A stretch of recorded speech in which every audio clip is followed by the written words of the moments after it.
Hello Stenographers, today in this video I am giving you a dictation from Sir Kailash Chandra Magzine Volume 2 Transcription number 28.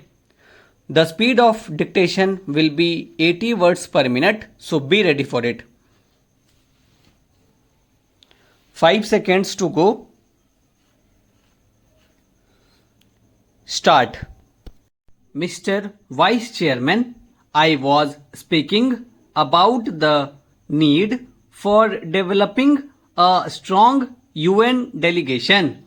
I wish that the Honorable Prime Minister would give his attention to this aspect of the matter, particularly in view of the fact that in the next decade or two, politics all over the world would take on a complex character, and it is necessary that men are trained from now on for taking part in international affairs.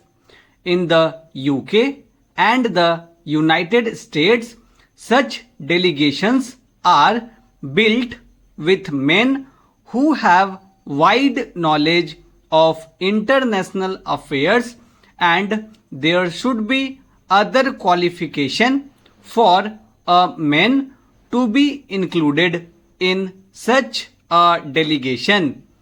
In this connection, I should also like to mention that it is time for government to develop foreign affairs.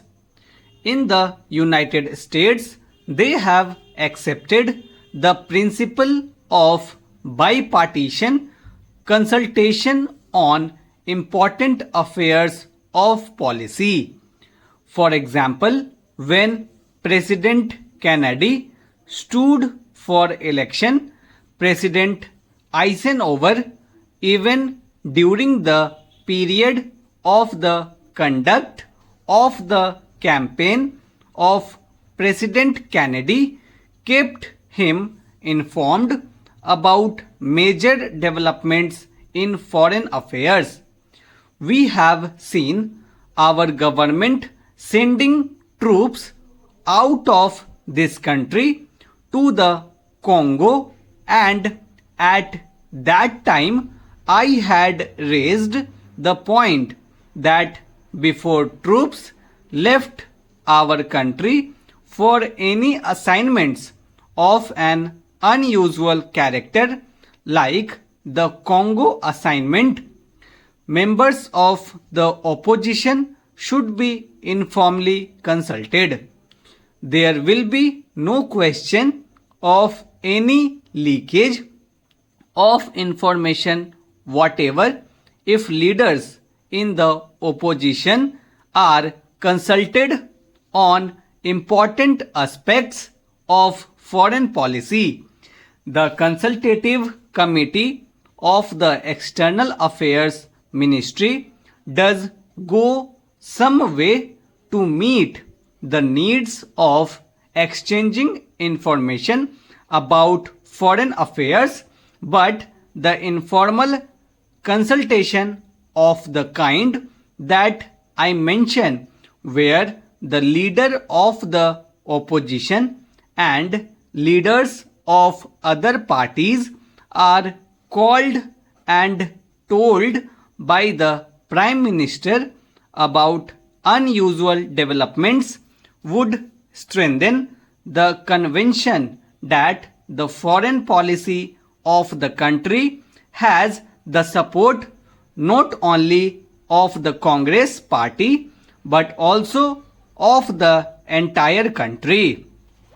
I was speaking about our external publicity, and it is a subject on which I think I can speak with some confidence, as I have been an old-time newspaperman in this country. The material which is sent out to foreign countries is extremely scrappy and useless. There is included in these messages some statement of what this minister was saying somewhere. We are trying to give publicity to ministerial activities, and it is inevitable that some such publicity should be given because ministers are in charge of the government, but one abroad does not get a real idea of what is happening in this country.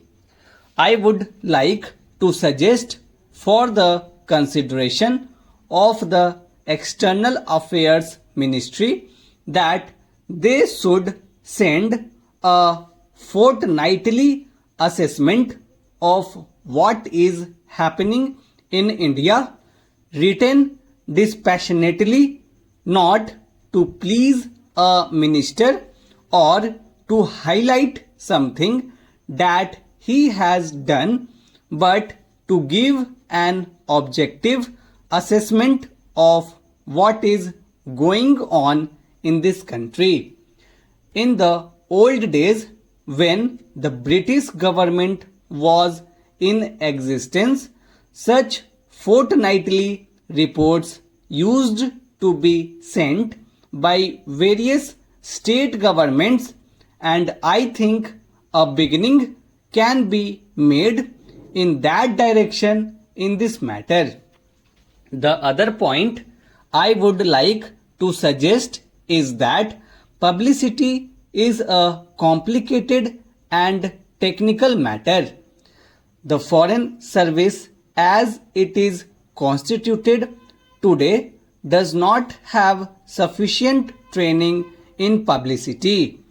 The Estimates Committee, which went into the demands of the External Affairs Ministry, mentioned about the methods of training which have been adopted, but since our foreign servicemen are not trained in publicity work, and one sees, for example, that a lot of confusion has arisen in the United States over Ambassador Nehru's statement, I think the External Affairs Ministry might well set up a committee of members of parliament who are conversant with external publicity and some newspaperman to advise the External Affairs Ministry from time to time. I do not think that the committee will ask for information which is confidential or secret, but they can assist the newspaperman. There are a handful of competent men who would be willing to serve on the committee in an advisory capacity.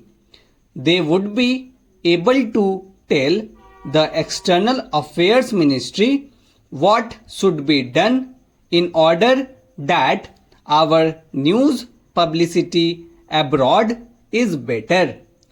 I might mention also that the Estimates Committee had recommended the creation of a cultural cell. Sir, to my mind, we have also to be clear in our mind regarding the objective of rural industrialization.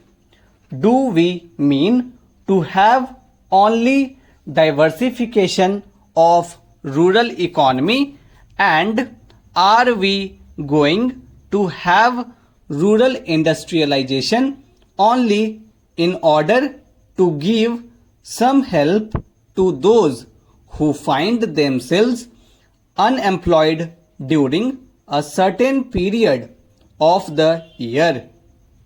Are we aiming at utilizing local resources and meeting local needs through diversification of rural economy, or have we a more fundamental objective in mind when we are trying to industrialize the rural areas? Without this, I am afraid rural industrialization will not be possible. Stop.